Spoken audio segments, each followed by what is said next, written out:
वाहिगुरु जी का खालसा, वाहिगुरु जी की फ़तेह।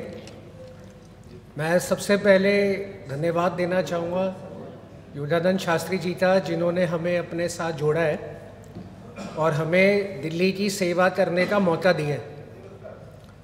देखिए, रोटी कपड़ा और मकान ये तो शुरू से चलता आया है, बट आज की डेट में इस तरीके से रोटी कपड़ा और मकान को इतना हाईफाई और वाईफाई तरीके से दिखाया जाता है कि बेसिक ज़रूरतें ज़िंदगी की आज भी पूरी नहीं हो रही हैं। आप चाहे स्लम्स में चले जाएं, आप चाहे मिडिल क्लास के पास चले जाएं, या आप आज बिजनेसमैन के पास चले जाएं, हर बंदा कहीं ना कहीं भरा हुआ है इन चीज़ों से कि जिस सिस्टम के लिए वो टैक्स पे करता है, वही सिस्टम आज उसकी बातें हल नहीं कर पाता। एक मसलन मैं आपको देता हूँ पॉल्यूशन का। ये पॉल्यूशन आज नहीं है, इतने सालों से होती जा रही है, और जब भी पॉल्यूशन होती है तो हमेशा बोला जाता है कि पुराली जल रही है दूसरे स्टेट्स के अंदर और इस वजह से यहाँ पॉल्यूशन बढ़ रहा है। बट जब सरकार के पास पूरे 12 महीने रहते हैं तो उस 12 महीने में सरकार क्या करती है कि ये पॉल्यूशन का इलाज नहीं निकल पाता। दूसरा, आज भी basic education, basic health care, basic infrastructure के ऊपर ही सरकारों की तरफ से इतनी ज़्यादा मुहिम नहीं चल रही है। बट बात हुई जाती है फ्री बिजली की, फ्री सर्विसेज की, फ्री बीज की।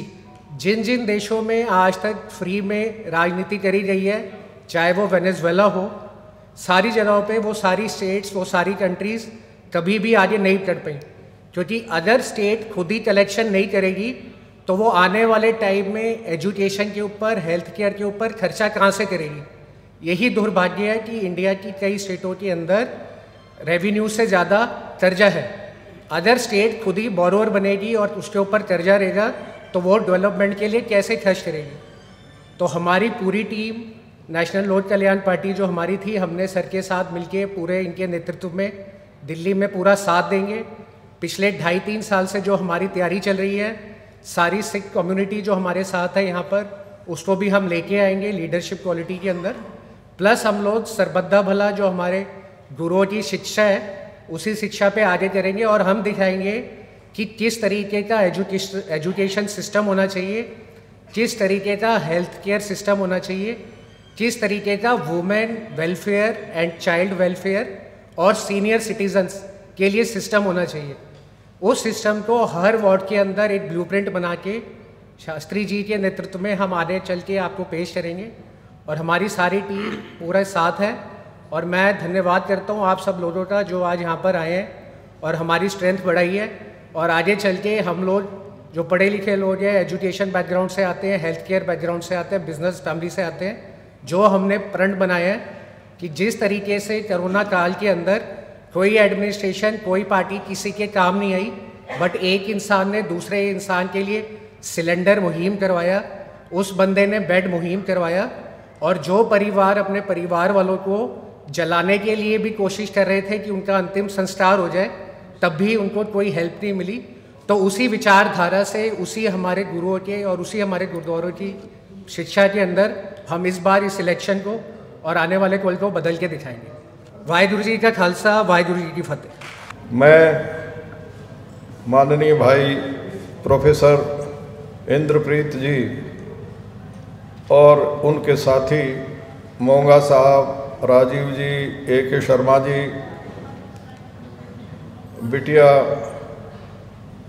डॉक्टर मनु जी, भंडारी जी,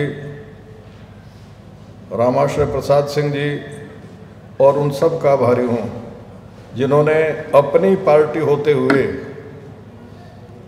ऊंचे मंसूबे रखते हुए हमारी पार्टी में अपने आप को विलय किया है। उनका बहुत बहुत धन्यवाद। प्रोफेसर इंद्रप्रीत सिंह जी का इसलिए धन्यवादी भी हूँ कि उन्होंने तुरंत फैसला लिया है। बहुत अधिक प्रचार करना चाहते थे अपनी पार्टी का, लेकिन इन्होंने सीमित करके 2 राज्यों तक रखा है, और यहाँ तो पूर्ण रूप से हमारे साथ चलने का संकल्प किया है। और ये लड़ाई अब आने वाले टाइम में एमसीडी के चुनाव का बिगल बजने वाला होगा। आज दोनों पार्टियों का जो गठबंधन बना है, कई सारे जो युवा साथी, जो ऊर्जावान साथी, मैं नाम नहीं जानता, पहला ही दिन है, मुलाकात कम हुई, आगे मुलाकात रोज रोज होंगी। उनका जो ताकत है, जो उनका जो हौसला है, उस हौसले ताकत और जो लोग उनके साथ जुड़े हैं, जो गुरु गोविंद सिंह के वंशज, जिन्होंने अपने चारों लड़कों को दीवार में चुनवा दिया था, ऐसी कौम हमारे साथ खड़ी है दिल्ली के अंदर। हम इनको एमसीडी की सत्ता से उखाड़ के फेंकने का काम आप लोग करोगे। आप लोगों में से ही आने वाले टाइम के अंदर काउंसलर होंगे, आने वाले टाइम के अंदर एमएलए और एमपी के चुनाव लड़ने वाले साथी आपके बीच से ही आएंगे।